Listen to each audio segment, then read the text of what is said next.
refugio en toda tempestad, y es la roca firme de la eternidad. El viento no me mueve ni me arrebatará. Jesús es mi refugio, Jesús es mi refugio, nada me faltará. El pastor Natividad Ramos, desde la Iglesia El Camino de la Fe, presenta el mensaje de la Palabra de Dios en la Epístola Universal de Santiago, capítulo 4, de los versos 11 al 17. Y el tema de este mensaje es los que se erigen en jueces y disponen del mañana. Queda con ustedes nuestro hermano. Navegando, llegando al puerto va. Jesús es mi piloto, Jesús es mi piloto, nada me pasará. Jesús es el amigo que da tranquilidad, y es la medicina de toda enfermedad. No temeré la lucha, porque Él me guardará. Jesús es el amigo, Jesús es el amigo de la humanidad. Y vamos a abrir nuestras Biblias en la carta de Santiago, capítulo 4, versículo 11 al 17. Si lo tienen, me dicen. Hermanos, dice, no murmuréis los unos de los otros. El que murmura del hermano y juzga a su hermano, este tal murmura de la ley y juzga a la ley. Pero si tú juzgas a la ley, no eres guardador de la ley, sino si tú murmuras de la ley, entonces eres alguien que no estás bajo la ley y te conviertes en juez. ¿Y quién te autorizó para ser juez? Es muy interesante. Uno es el dador de la ley, que puede salvar y que puede. Cuando alguien dice ese ya no se salva, ese ya se perdió, ¿quién lo autoriza a usted para perder o salvar a alguien? Si el que da la última palabra es el Señor. Yo he dicho, el ladrón de la cruz cuando muere, dirían ya está en el caso mocho ese. No, estaba en el paraíso, porque el Señor Jesús tiene la última palabra. Hoy estarás conmigo en el paraíso. ¿Quién eres tú que juzgas a otro? Ea ahora, los que decís, hoy y mañana iremos a tal ciudad, estaremos allá un año y compraremos mercadería y ganaremos.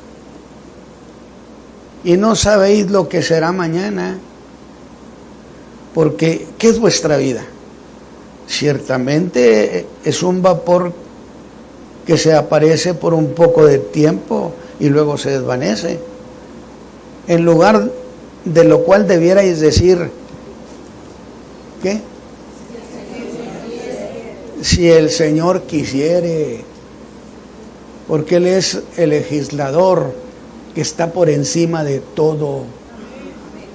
No le establezca a Dios Yo oí de predicadores que decían, túmbale a Dios la puerta y exígele. Doctrina de la prosperidad, ¿cómo que no? Sí, vaya con Dios y túmbele la puerta. Qué sacrílegos, conceptos perversos. Y si viviéramos, haremos esto o aquello. Mas ahora os jactáis en vuestras soberbias. Toda jactancia semejante es mala. El pecado pues está en aquel que sabe hacer lo bueno y no lo hace. Padre eterno, yo te ruego que esta mañana nos ayudes y que el mensaje sea una bendición. Las ideas, los conceptos, construya nuestra vida de fe. Ayúdame, Señor, para hacerlo. Por Cristo Jesús. Amén. Por las cosas que trataremos en este mensaje, en estos dos mensajes que faltan, no hay duda que estos últimos versículos, Santiago se los está dedicando a esos que se hicieron maestros. Fíjese cuántos capítulos les ha dedicado. O sea que estos ya no hallaban para cuándo Santiago los soltara. Eran creyentes que pasaron por encima de la advertencia de Santiago. Y aún más, me atrevo a decir que hasta debieron de dudar de las buenas intenciones de Santiago. Por algo no quiere que nosotros seamos maestros. Quién sabe qué intenciones tenga. Y confiados en sus conocimientos seculares y la facilidad de palabra que tenían, se lanzaron a enseñar sobre la fe. Yo no estoy hablando de maestros seculares. Yo estoy hablando de aquellos que se hacen maestros en el ministerio sin que Dios los llame al ministerio. ¿De acuerdo? ¿Sí está claro? Sí está claro. Y alcanzaron éxito. Y ese éxito que tuvieron les pareció la razón para confiar que Dios los estaba apoyando. Pero eso los llevó a una tragedia espiritual. Es lo que estamos tratando en los mensajes estos. Y hay dos palabras que son referencia para saber hasta dónde habían llegado. Una es soberbia y la otra es jactancia. Y antes de entrar al mensaje de esta mañana, mis hermanos, ¿por qué no dedicarle un poquito de atención a esas palabras para ver qué tienen que ver con todo esto de estos hombres? Y así tener un perfil de la condición moral y espiritual en la que habían caído. No le quisieron hacer caso a Santiago. El ministerio es un asunto del Señor Jesús, que es el que llama. Si usted va a enseñar cualquier materia, no necesita, pero si es para enseñar la fe, sí necesita, por supuesto, un llamamiento. Y en el verso 6, Santiago nos descubre el grado insoportable de soberbia en la que habían caído. Eso lo vemos en estos tiempos, en los famosos conferencistas, soberbios. Y es por eso que Santiago, si no se los diría, les dice: señores, Dios resiste a los soberbios. Que dijimos que el griego significaba: Dios se pone en un frente de guerra contra ellos, personalmente. Y en el verso 16 les hace un reclamo y les dice que no solo son soberbios, sino que son insensibles espirituales. ¿A dónde los había llevado esa insensibilidad? A jactarse de ser soberbios. Nos gusta ser soberbios, nos vemos muy bien así. No cualquiera se nos acerca. Tenga esa idea. Altivos. Porque ser soberbios les pareció una actitud necesaria para conservar estatus, para conservar su condición de superioridad.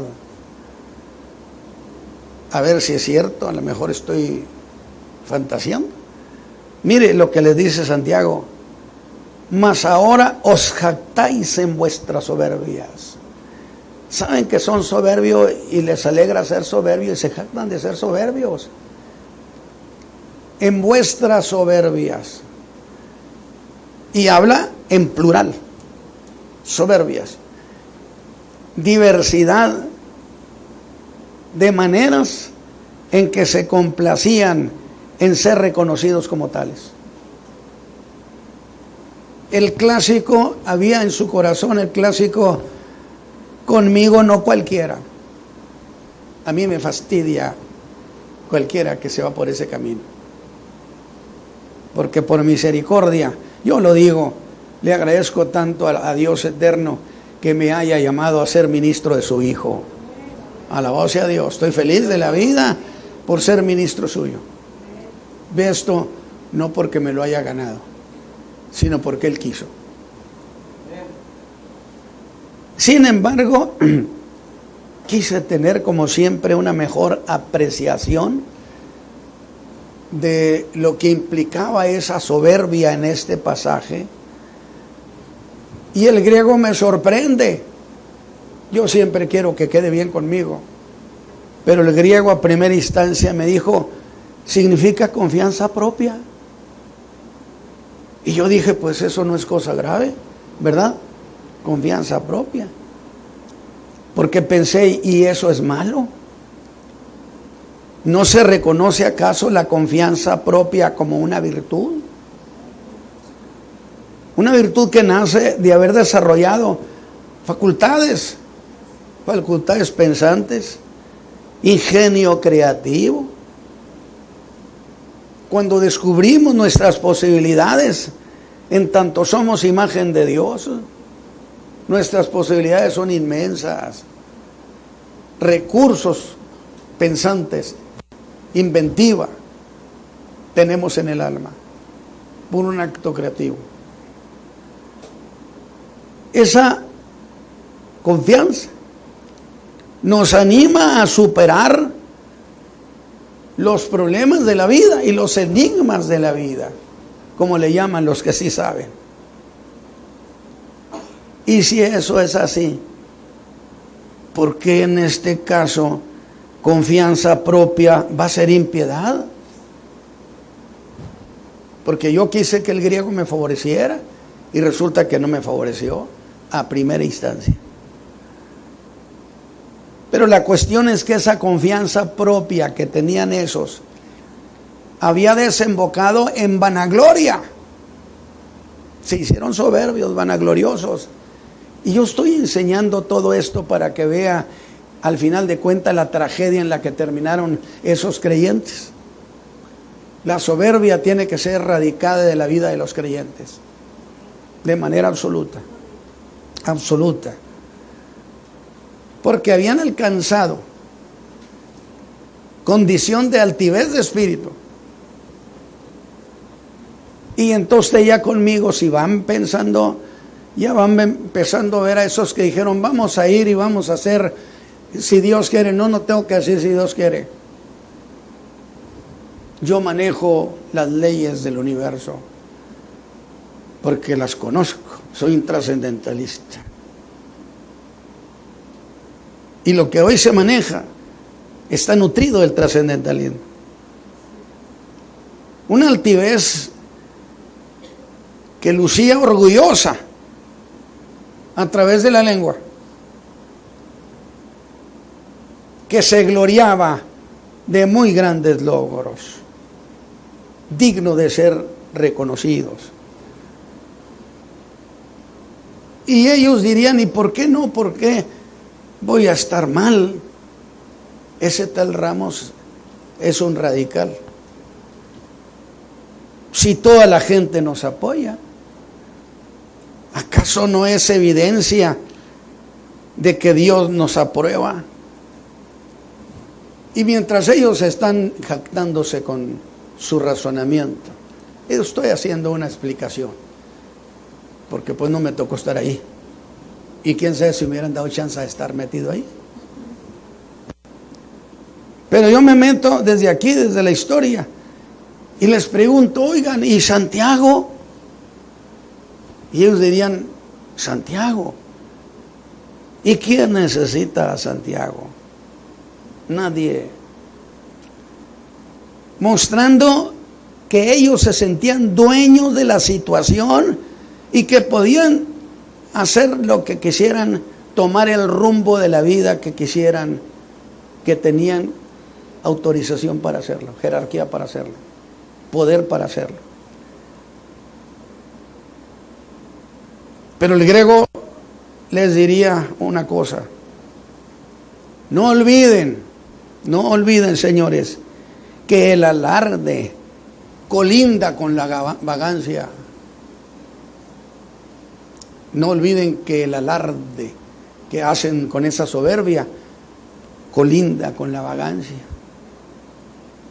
Donde un vago es uno que es llevado por sus instintos solamente.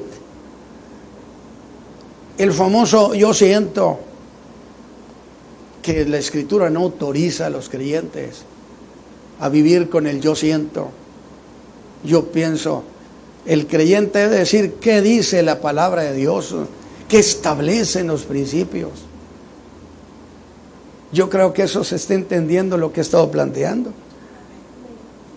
El que es guiado por sensaciones en vez de los principios. Ahora, yo he usado muchas veces la frase vagancia ministerial. Desde luego, a sabiendas que esa figura no existe en el lenguaje ministerial. Cualquiera me diría, hermano Ramos, está usted sobregirado. No existe en el lenguaje ministerial, en el argón ministerial, eso de vagancia ministerial. Desde luego. Y la uso a sabiendas de que no existe esa figura.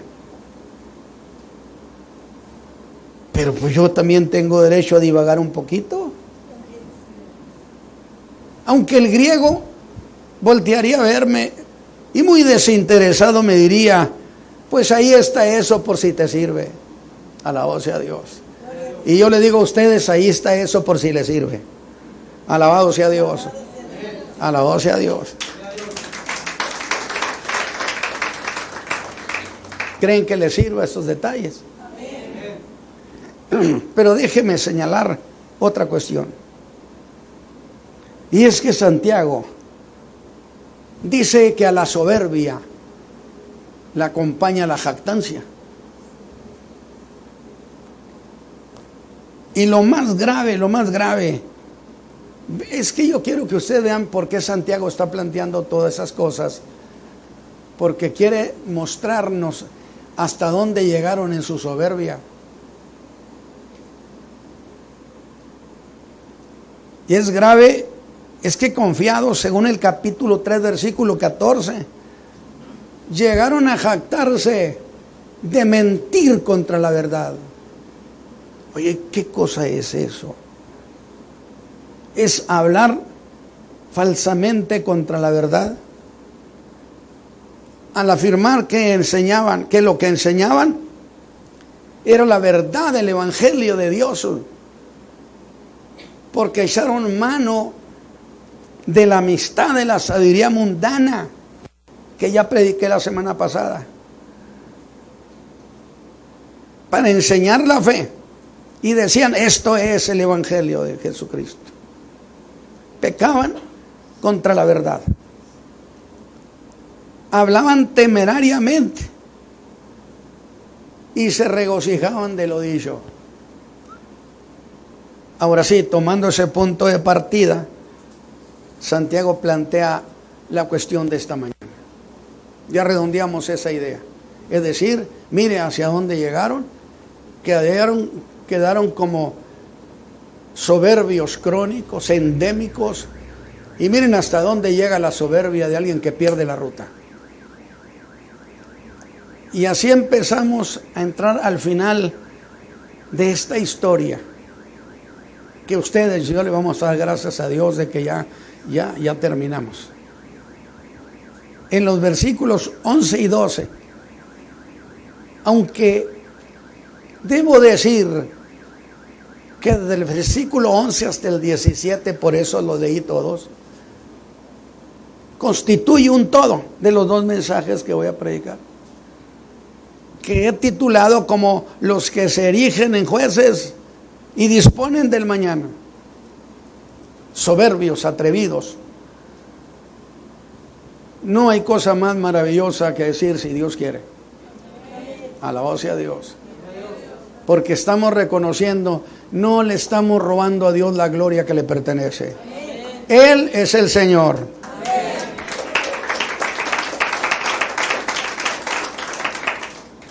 Y Santiago empieza diciéndoles que pareciera que no tiene nada que ver. Y les dice, no murmuréis los unos contra los otros. ¿A quién le está diciendo? Pues no les dijo hermanos. Hermanos, no murmuréis los unos contra los otros. El que corre versiones, que murmura del hermano y juzga al hermano, este tal murmura de la ley y juzga a la ley misma. Pero si juzgas a la ley, no estás tú sometido a la ley, sino que entonces eres juez. Uno es el dador de la ley. Quiero que vaya conmigo en la idea. Que puede salvar y que puede perder. Este es un vicio muy común en la iglesia cristiana evangélica. Medio mundo sabe quién se salva y quién se pierde. Yo estoy de acuerdo en que una conducta impropia, notoria, no necesitamos ninguna aclaración. Por sí mismo se dice qué rumbo lleva. Pero nadie se puede atrever. Es muy común que se diga, a ese ya el Señor ya no lo quiere. ¿No lo han oído eso? A ese el Señor ya no lo ama. A él el Señor ya lo dio por perdido. ¿Quién es usted para que diga eso? ¿Acaso es el juez? Atrevidos. Mucho creyente atrevido en la iglesia cristiana. Es algo que mi alma rechaza con todo mi corazón. Porque yo creo sinceramente que el que tiene la última palabra es el eterno. Y que para salvar no necesita horas y horas. Con un instante Él puede salvar al hombre. Alabado sea Dios.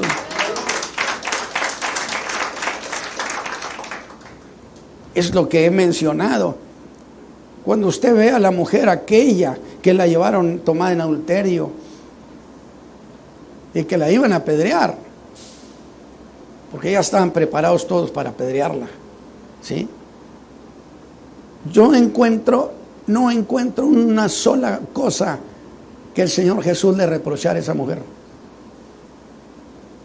Alguien me dijo, pero tampoco se oyó pedir perdón. Ella no pidió perdón y el perdón se da cuando lo pide. Estoy muy de acuerdo. Pero no hemos aprendido que Dios conoce los pensamientos. ¿Usted cree que esa mujer, cuando la llevaban para ejecutarla, no pudiera ir pensando, Dios, si me dieras otra oportunidad? Y Dios la oyó. Alabado sea Dios.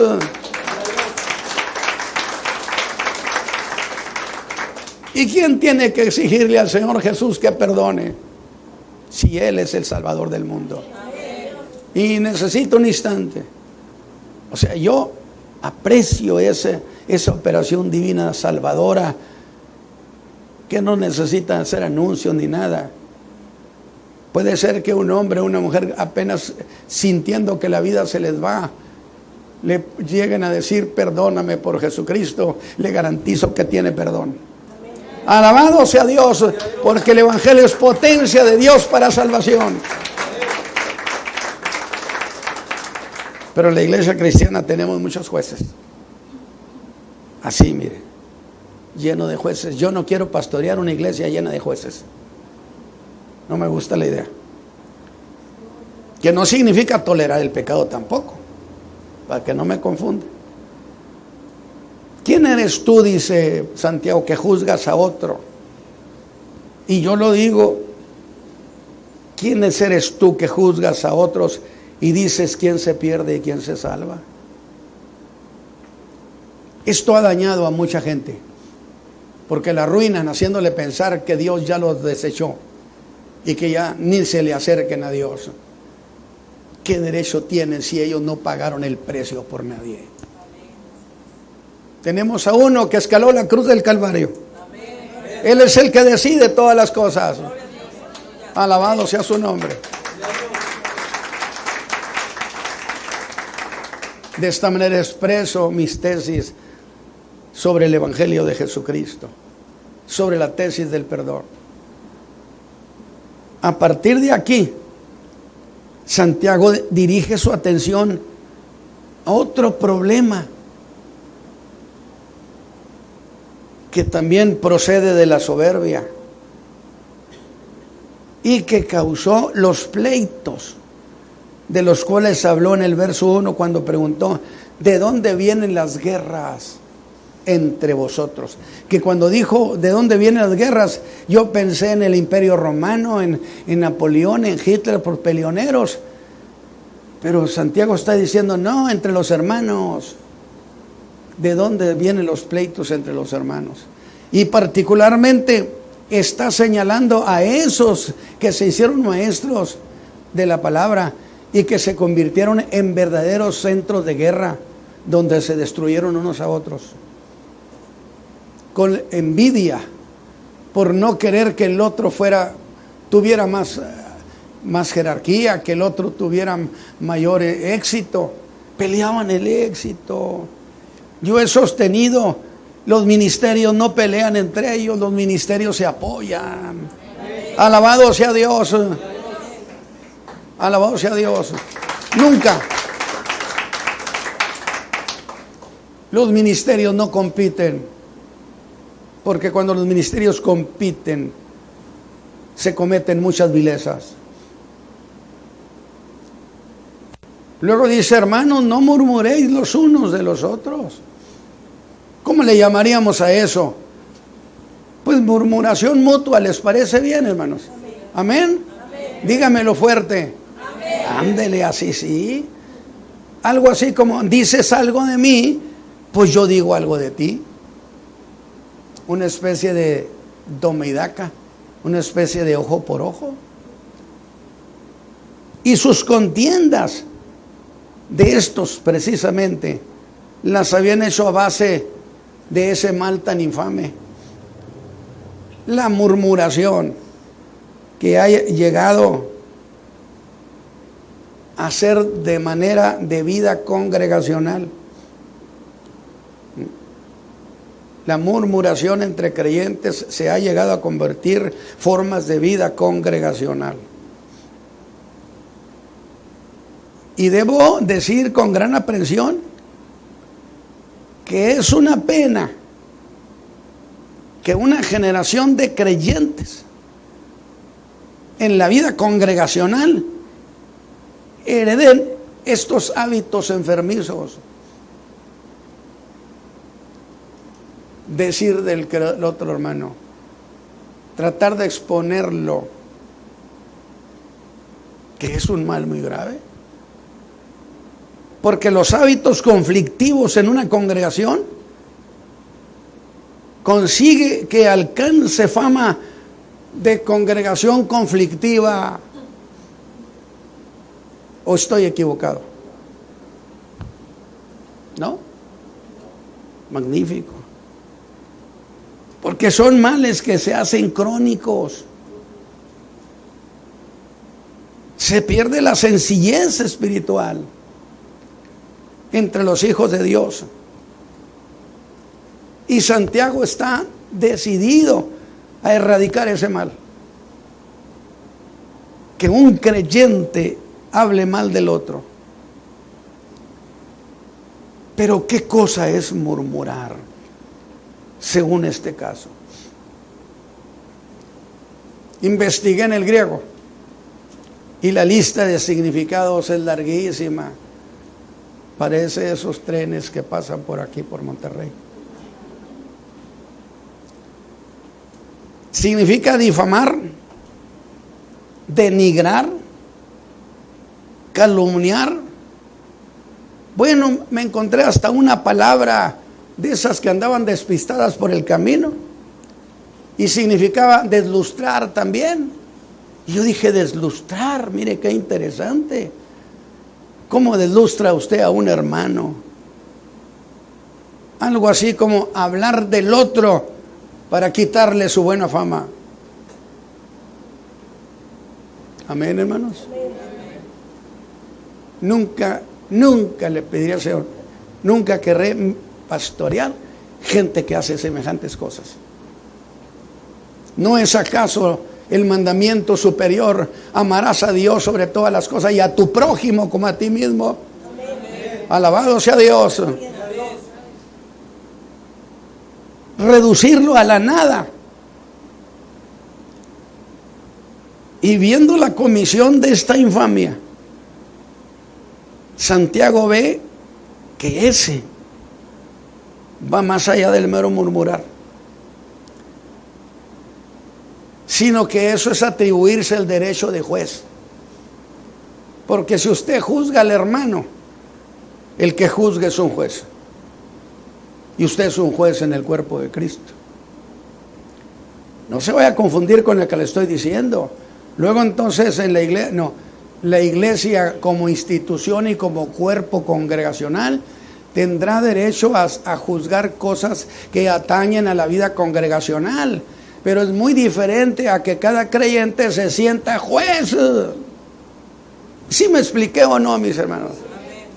Porque no vaya a decir, el hermano dice que la iglesia no tiene nadie derecho. No. Yo estoy diciendo, estos murmuradores, no doy nombre, nomás digo N, como le hacen ahora, ¿no?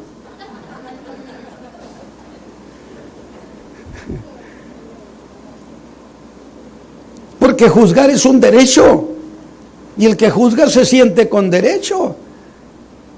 Sienten los creyentes que les asiste toda la razón para tomar esas atribuciones. Lo que sí usted puede hacer, y la Biblia lo dice: si vieres a tu hermano pecar, ve y habla con él. O sea, no lo publiques. Ve y habla con él. Y si no te oye, trae 2 o 3 testigos. Porque hay que corregir el mal también. Y si no te oye, entonces lleva el asunto a toda la iglesia. A toda la iglesia, no a los jueces particulares. Oiga, que no hay un delito en nuestra constitución, nuestra jurisprudencia sería. Soy neófito en esos términos. Pero ¿acaso no es un delito tomarse la justicia propia? ¿No lo meten a la cárcel? Pero es que la ley dice, pero tú no eres la ley. Y le dan caminito para allá. ¿Por qué un creyente se atreve a tomar la justicia divina en su mano? Y la iglesia, en esos términos, no puede estar llena de jueces. No hay duda que Santiago ha puesto su dedo en una cuestión muy delicada. ¿Cuál sería? El hablar despectivo entre creyentes. Porque se pasa por alto.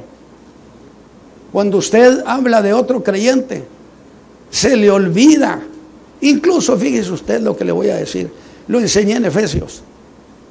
Y en Pedro también, en Pedro principalmente.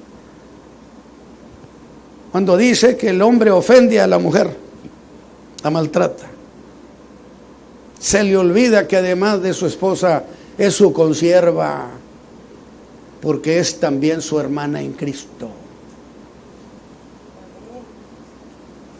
Digo, ¿no le parece razonable esa idea? ¿Por qué voy a maltratar a mis hermanos? Olvidándome que son mis consiervos redimidos. Lo que sí debo buscar es corregir los hábitos malos de ellos.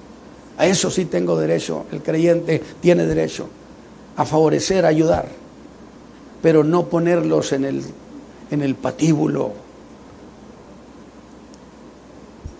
No puede pasar por alto que cada hijo de Dios, que cada hija de Dios es un representante visible del Dios no visible. Gloria a Dios. Gloria a Dios.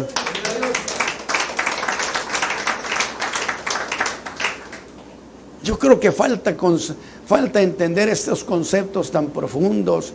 ¿Quiénes son los que conviven? ¿Quiénes son? En mi familia, ¿quiénes son ellos? Son precisamente consiervos. Si son mis hijos y son salvos, además de mis hijos son consiervos. ¿Le parece extraordinaria esa idea? Pedro la plantea. Y Santiago los confronta con una verdad ni siquiera imaginada, que murmurar del hermano y juzgarlo es lo mismo que murmurar de la ley y juzgar a la ley, pensando que es incapaz e inepta para juzgar. ¿Por qué la gente se toma la justicia en su propia mano? Precisamente porque piensa que la ley es incapaz. ¿Pero qué estamos hablando de la ley de Dios? Sin embargo, hasta para eso les alcanzó a estos soberbios, para pensar que tenían derecho. ¿Pero por qué dice eso? Que murmurar de la ley es juzgar la ley. Quizá usted diga, ¿cuál ley? ¿Cuál ley sería, hermanos? Ayúdenme porque ya se me perdió la idea. ¿Cuál ley sería? Pues no hay más que una. Es una ley universal, la de Dios, que ha establecido los mandamientos morales, que no los confunda con los mandamientos ceremoniales. Porque la ley de Dios no cambia jamás. La ley moral, Dios le entregó a Israel 3 leyes. La ley civil para que se gobiernen ellos, es cosa de ellos. Yo que tengo que andarme metiendo. La ley ceremonial, que tiene que ver con todos los sacrificios. Pero la ley moral, esa no caduca.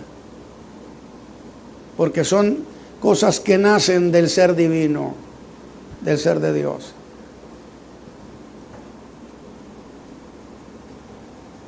Y si hay una ley, hay solo un legislador, que es Dios. ¿Acaso no dijo Jesús que todos los mandamientos de Dios están resumidos en 2? ¿Se acuerdan cuáles? Amar a Dios sobre todas las cosas y al prójimo como a sí mismo. Y la ley de Dios, al mandar, amarás a tu prójimo como a ti mismo, condena la murmuración contra su prójimo.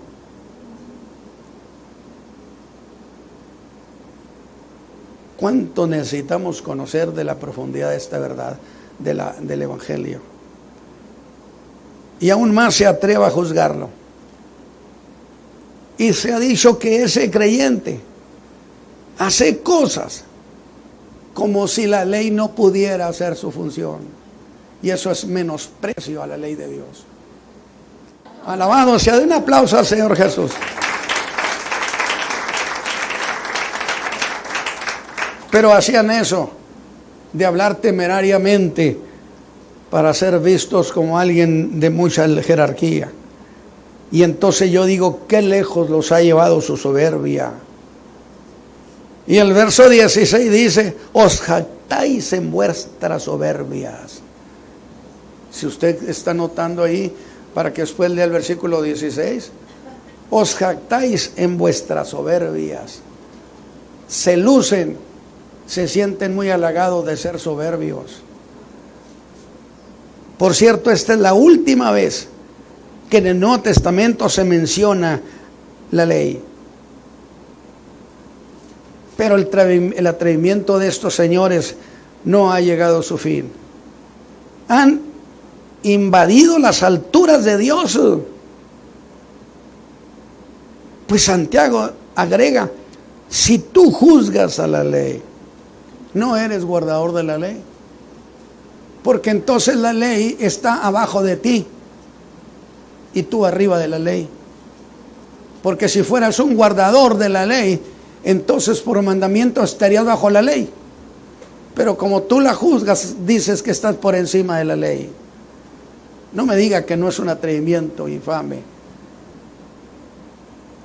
Si tú juzgas a la ley, entonces tú estás por encima de la ley y no bajo la ley.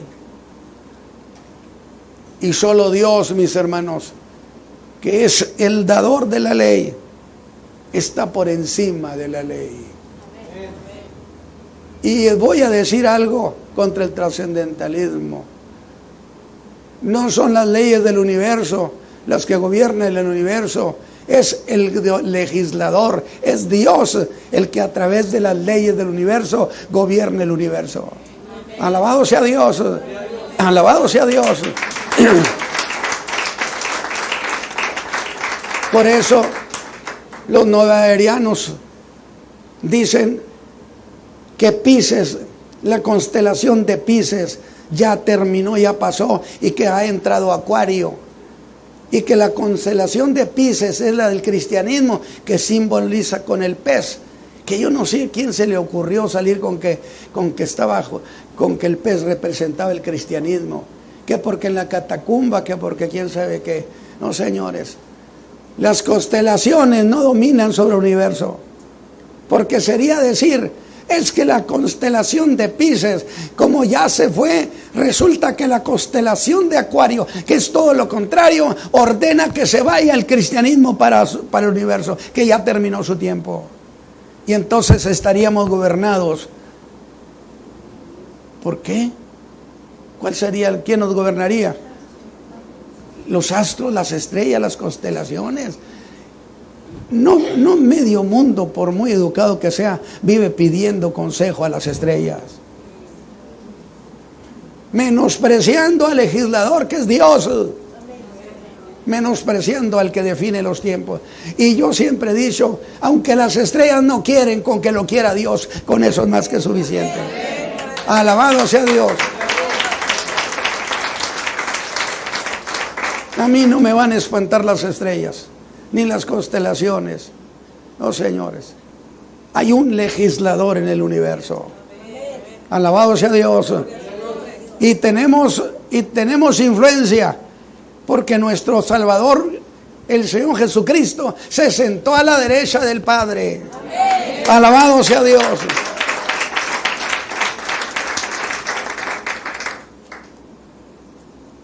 Así que todos estamos bajo el mandamiento de amar al prójimo. ¿Cómo pueden siquiera intentar ponerse más alto que el mandamiento de la ley? Yo espero que esta primera parte es conceptual, no es evangelística, no es para hablar en lenguas, es conceptual, porque estas cosas se tienen que asimilar para que cuando alguien sienta que tiene ganas de murmurar del hermano, se acuerde del sermón del hermano Ramos. Alabado sea Dios, alabado sea Dios.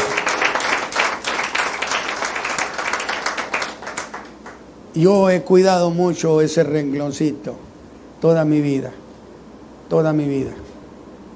porque tengo respeto por el precio que mi Salvador pagó por la gente. ¿Cómo puedo entonces faltarle a la reverencia que Él se merece cuando que Él con su propia vida los rescató? ¿Qué derecho tengo yo a juzgar a su pueblo de esa manera? Pero si este hermano se pone por encima de todos los creyentes, está diciendo que él no está bajo mandamiento como los demás. Entonces, ¿cuál es su posición? Pues no queda más que ponerse por encima de los demás creyentes. Y les queda porque son soberbios y se jactan. Yo soy muy soberbio. Conmigo no cualquiera. Válgame Dios, hombre. Yo he aprendido que nuestro cuerpo que funciona a la maravilla, con que Dios le descomponga tantito ahí, usted ya se dobló. ¿Dónde está pues nuestra grandeza? ¿Qué cosa es el hombre para que tengas de él memoria y el Hijo del Hombre para que lo visites? Alabado sea Dios. Es entonces cuando el apóstol les dice, no, pongamos los pies sobre la tierra, señores. Y les deja muy claro que solo uno es el dador de la ley, que ellos no la dieron. Por tanto, uno es el que tiene derecho de juzgar. Y por consecuencia, el único que tiene el derecho de decidir qué pasa con cada persona. Vean lo que dice y el cómo lo dice. Uno es el dador de la ley que puede salvar y perder. ¿Quién eres tú que juzgas a otro? Mire, hermano, quizá este sermón no sea pentecostal, pero conceptual sí es.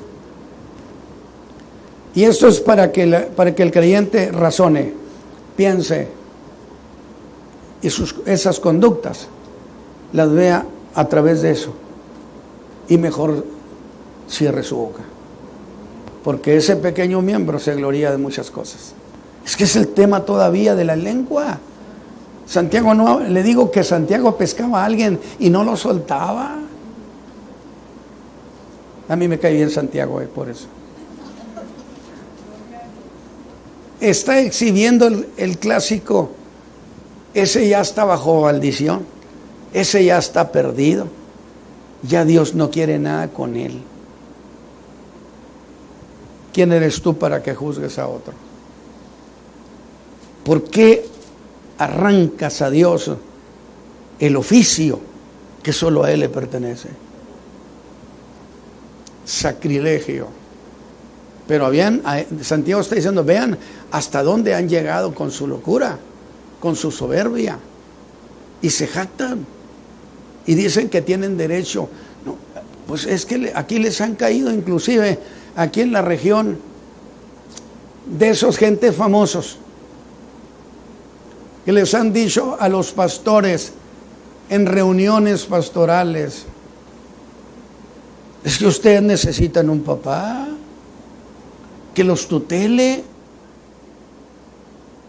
y se ofrecen como tutores de todos los líderes y pastores de esta región. Pues yo tengo conocimiento de causa. Definitivamente no tenemos más que un legislador. Amén. Tenemos un Salvador. Amén. Y la iglesia tiene principios por los cuales gobernarse. Amén. Y yo espero que este mensaje conceptual que dije no es para que usted hable en lenguas, o a lo mejor sí, para corregir, porque la palabra es para ilustrar, para corregir, para instruir al hombre de Dios para que sea enteramente perfecto para toda buena obra. Así que, mis hermanos, tomen este mensaje que es la primera parte y luego vamos a cerrar con la segunda parte, con la que termina con aquellos que dijeron vamos a hacer y deshacer. Y Santiago dice, si Dios quiere, ellos dirían, aunque no quiera. Aunque no quiera. Verdaderamente es la falta de temor a Dios Cualquiera que pierde la ruta de esa manera y se va a la soberbia, pierde la ruta de la reverencia al Altísimo. Y hay mucho creyente irreverente en esta generación, mucho creyente. Válgame, hasta en el vestir y cómo se presentan en el púlpito, con short, con chancla, y hasta sin bañar, hombre. Todos cebosos, mugrosos, irreverentes, seguro que sí. Dios le estableció a Moisés y le dijo que tenían que verse bien y con hermosura sus ministros, y que se lavaran con agua limpia. ¿Y sabe qué es agua limpia ahí? Agua que corre, no agua estancada, no en un charco ahí, no. Agua que está saltando, que está corriendo, que es la figura del Espíritu Santo que borbotea. Alabado sea Dios. Alabado sea Dios. ¿Cómo sienten estas ideas de Santiago? ¿Duras? ¿Difíciles? Es decir, Santiago dice: acabemos contra la murmuración mutua, que es un mal endémico en la iglesia cristiana.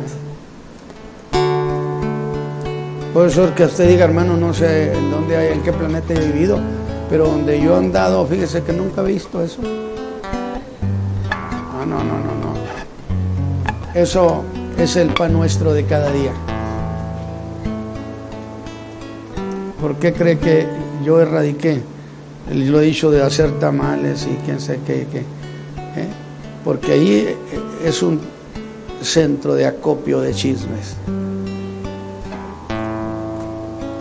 En el molino en Ixtamal, en donde hacen tamales. Y en la peluquería, o ¿cómo la mande? En el salón de belleza.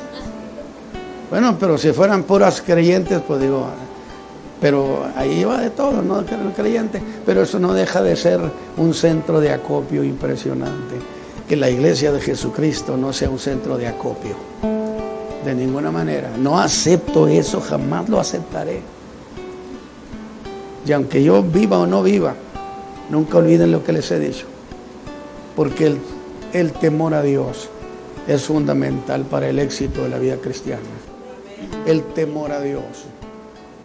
Padre Santo, hemos terminado esta mañana esta reunión y te agradezco que nos hayas favorecido con tu misericordia. Ahora, Señor, declaramos terminada esta reunión en el nombre de tu Santo Hijo Jesús. Que tengamos una semana agradable de tu ayuda, Señor, donde sintamos tu mano. Favorécenos, querido Señor, por Cristo Jesús. Amén. Una vez más, gracias por acompañarnos en esta serie de mensajes de la Carta Universal de Santiago, y queremos que usted nos siga acompañando en esta página de YouTube Tendencias de Nuestro Tiempo. Gracias por su preferencia y queremos que usted comparta este mensaje para que muchos sean edificados y bendecidos en esta fe preciosa de nuestro Señor Jesucristo. Le invitamos para que continúe y en todo la gracia de Dios nos asista. Que el Señor Jesucristo sea con usted.